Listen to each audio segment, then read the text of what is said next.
normal lu xel mun a daj. d'accord dinañ ko gën a yaatal ak yow Alioune Tine dañuy jox kàddu gi rek Ndeye Dimet moom itam mu tàbbi ci waxtaan bi su ko defee ñu gën ko yaatal ginnaaw bañ la nuyoo Ndeye Dimet. jërëjëf Mohamed man aussi ma lay fay. nuyu président Alioune Tine. am mbégte waaw sonn naa la mais am mbégte vraiment dara laat la fii suñu plateau. yéen waral leen di gëj di génn di wax dañ leen di soxla tout le temps. di leen ñaanal rek yàlla may leen gudd fan ak wér-gu-yaram. ñu dem rek ci waxtaan wi man damay ñëw ci redressement fiscal bi ñu envoyé groupe des médias ñu war ko fayloo 2 milliards ci jamono joo xamante ne nii ñëpp xam nañ ni remise fiscale am na ñu tëj démb ay compte Sen TV loolu ban jàngal nga ci def. waaw xam nga Sen TV ak des médias dafa dépassé personne ki ngay xam ne mooy Bougane même su Bougane di def politique même su nekkee opposant même su buggee nguur gi daf ko dépassé des médias dépassé na ko parce que des médias ñii nga xam ne ñooy déglu rajo bi ci lañ bokk ñi nga xam ne ñooy seetaan télévision bi ci lañ bokk c'est des milliers de personnes ñoo koy seetaan fii ak ci bitim réew ñi nga xam ne ñooy lire tamit kii di tribune ci lañ bokk ça veut dire que des médias dépassé na travailleur des médias yi ba pare des médias daf fi yaa ndax ci dolli ay milliers de personnes ñoo ci liggéey ay milliers de familles la ne donc te et puis dafay représenter un pan de l'opinion donc waruñu xalaat di ko asphyxier wala di ko étouffer c'est extrêmement important ça veut dire ça va au-delà de la personne de Bougane ça va au-delà de la personne du président de la République dafa mel ni sax service public la parce que presse moom la service public la donc d'abord Bougane dafa war a fexe ba nga xam ne dafay protéger des médias parce que moomatu ko waaw ñun ñëpp ci liñ waaw fexe ba nga xam ni li nga xam ne activité politique am ak des médias mu fexe ba nga xam ne du am li ñuy wax conflit d'intérêt ñaareel bi mooy am na loo xam ne dégg naa ko kii Mamadou Ibra Kane wax ko mais loolu rek réglé na problème bi parce que des médias ci la dugg ça veut dire que 2 milliards yi li nga xam ne defal nañ ko ñëpp dañ ko defal benn muy Bougane waaw li nga xam ne 2000 li nga xam ne mooy fiscalité bi ñu teg ñii nga xam ne ñooy éditeur de presse ñu ne am na kii fiscal xaw ma depuis le mois de septembre la ñu wax. du 30 septembre 2020. 2020 yëpp au 31 décembre boobu fekk na déjà groupe des médias. 2021 règle déjà. kon nag tey lii dañ ko war a annuler immédiatement sans problème lever def main levée ci compte bancaire yeeg yëpp mënuñ waruñu sax di tëj compte bancaire groupe de presse comme ça déedéet loolu dafa yomb. mais est-ce que tey loolu nekkul recul démocratique président. mais su ne recul démocratique mais loolu day rey démocratie c'est-à-dire que des médias ça fait partie des marqueurs du bon fonctionnement de la démocratie au Sénégal marqueur la soo ko génnee maanaam laagool nga démocratie Sénégal donc c'est extrêmement important ñii nga xam ne ñooy décisions yi muy impôts yi muy domaine muy leneen ñuy war fàttali seen xel ne am na loo xam ne tamit foofu la ñu war a yem maintenant mun nañu engager une réflexion en profondeur parce que média ni mu mën a defaree noonu la mën a yàqee man nag média yëpp la mooy tax ma koy wax parce que même bi ñu génnee ci le mois de mars ma xool am na un moment je suis intervenu même auprès des présidents des médias pour leen def leen nànk ñu ngi nekk dans un moment de basculement boo xam ni il faut faire attention et j'ai été très très entendu et vraiment maa ngi wax ni médias yëpp am nañu foofu benn responsabilité donc il faut ñu waxtaan ba nga xam ni kii di journaliste am dafay def liggéeyu journaliste am waaw commentaire bi c'est libre mais fay ne fi ñu fexe ba nga xam ni aussi ñi nga xam ne dañ parce que télévision dafa am doole ñi nga xam ne dañ leen di jox kaddu ci télévision di leen invité ñuy ñëw mën nañu mat parce que lu yàqu boo gën a gaaw loo xam ne moom day defar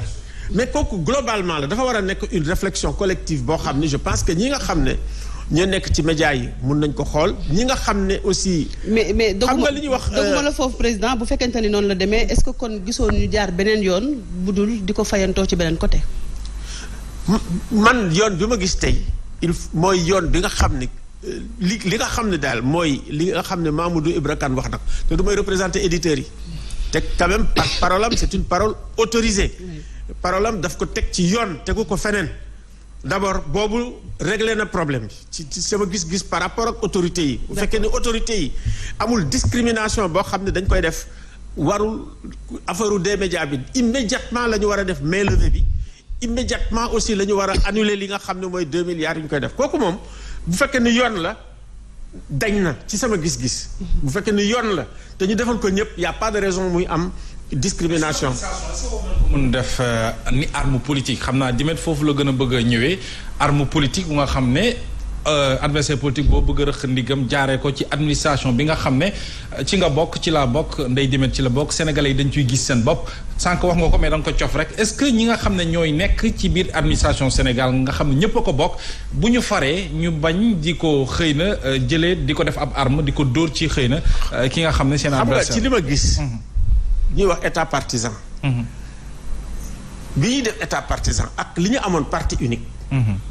amoon na ay hauts fonctionnaires yoo xam ne Senghor daf leen tere woon politique lii moo tax Senghor dafa ne woon yi nga xam ne ñu ngi nekk dans le secteur de l'économie même bu ñu nekk ay ministre de l'économie et des finances maa ngi wax même sous le contrôle de Amadou Lamine Loum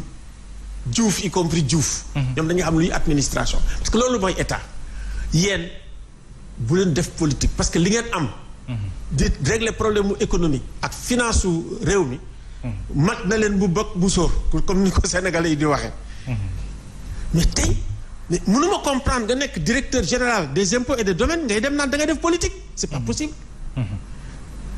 DG yi waruñu def politique c'est-à-dire que am na ñoo xam ni loolu mooy seen liggéey boo ko bëggee def nga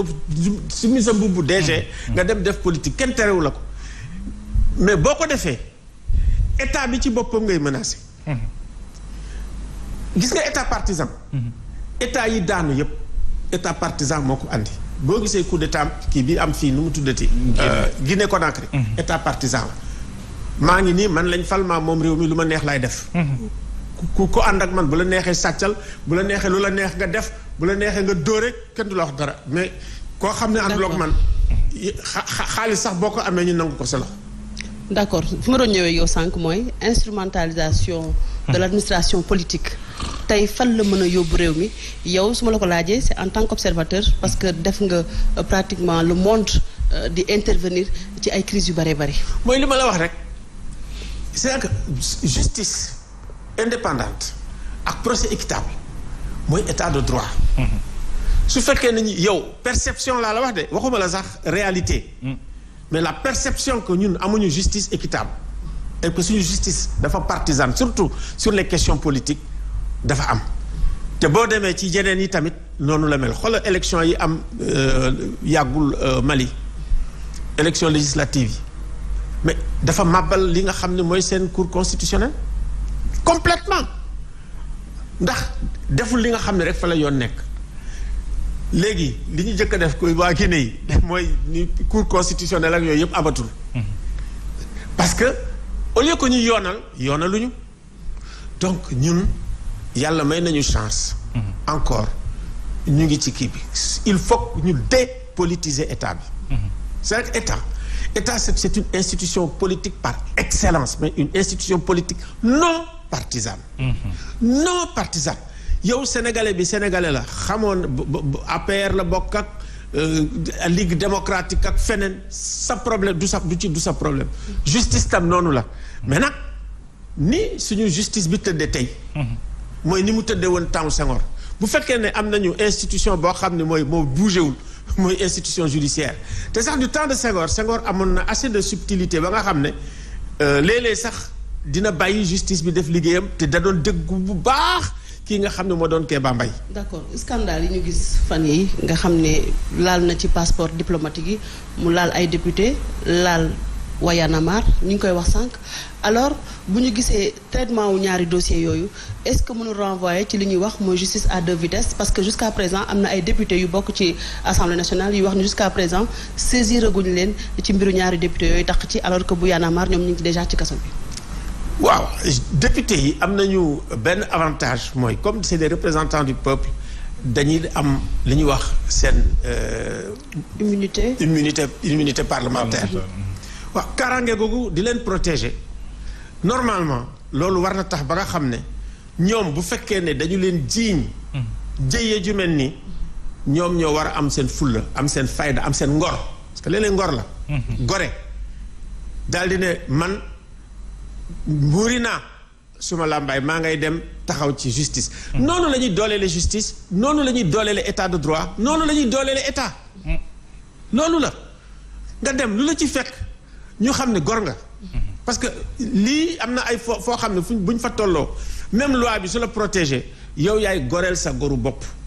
d'accord daal di dem stratégie nationale de lutte contre la corruption fan yi lancé nañ ko le chef de l'État woo ci askanu Sénégal yëpp ñoom ñoo ci war a jàpp est-ce que amul foofu toute contradiction bu ñu dégloo kàddu président yooyu ak déjà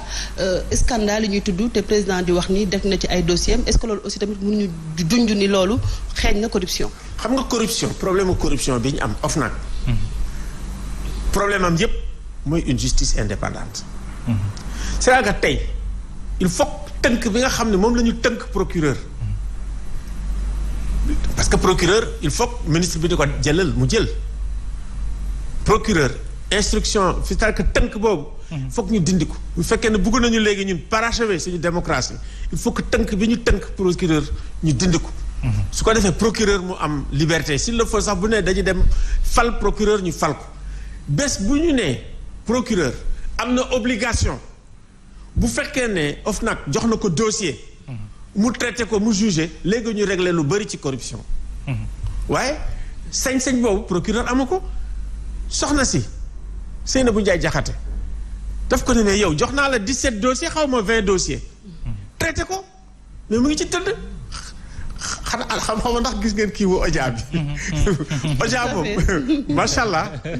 am na ay lu muy def ni mu ko jàngalee éditorial la bu ngi wane procureur tëdd ci dossiers yi di nelaw mais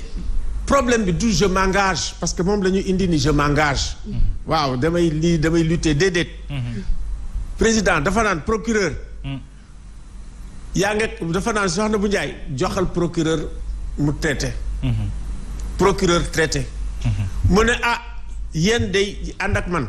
lenn de laa mën wutal leen avocat mën naa ko jàppale leen parce que quand même sama mbokk nga sama ñooñ la mun naa leen wutal avocat waaye nag alalu réew mi moom ma ko alors alalu réew mi dañ ko dénk moom ko seen combat li ci gën a fës bokk na ci wàllum bonne gouvernance alors tey ñu yàgg réclamer ay compte ci ay sénégalais yoo xam ne dañ leen dénk alalu réew mi bi ci gën a fës mooy wàllum inondation yi boobu it sénégalais yi di laaj ana xaalisu inondation yi fan la dugg ñu dégg fan yi passé aussi le chef de l'État wax ni IGE dina ci dugal loxoom tey boo doon def l'état des lieux ci gouvernance su président Macky Sall ndax gouvernance boobu noonu tey jii nii am na yokkute wala am na wàññite. waaw xam nga gars yi def kii danañ am na yokkute tuuti ndax indi na OFNAC. waaw parce que loolu ñi nga xam ne ñu ngi liggéey ci corruption dañuy xool ndax ci mbiru yoon am na loo indi ci mbiru institution am na loo indi andi na ko. instrument yi kay macha Allah mais dans la pratique. li ñu am ci instrument sax dafa bari. boo jëlee ay Cour des comptes nga jël ay IGE jël ay parce que IGE aussi su fekkee ne moom ci boppam moom moo koy traité bu ko neexee mën na poursuivre bu ko neexee doon na poursuivre. je me dis à la limite je me demande ban raison la ñu am ban raison d'être la am IGE. IGE en réalité c'est une institution politique qui permet un peu de xool ngay surveiller ñi nga xam ne ñu ngi nekk sa wet. Senghor loolu la ko àndee woon mais en même temps aussi pour que gars yi bañ di exagérer ci ni ñuy luubalee alalu réew mi. mais li ma la wax ci corruption rek benn la. IGE muy IGE. muy kii nu mu tuddati Cour des comptes. d'accord muy OFNAC. rapport yu dul jeex am na. ci inondation bi est-ce que am nga ci xel bu dal jeex am na muy inondation bi muy problème mu Covid 19 muy leneen ak leneen. suñu problème ñun ñëpp mooy problème Afrique de l'Ouest. mooy ñu am ay mécanismes yoo xam ne ay mécanismes yu wóor la. ñu am une justice indépendante. bien sûr mu am ñoo xam ne dañu xarañ.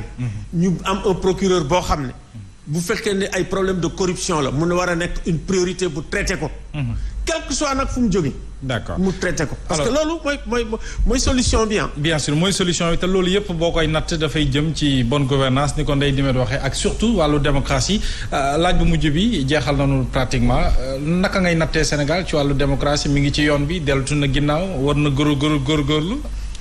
suñu démocratie li ko feebar dafa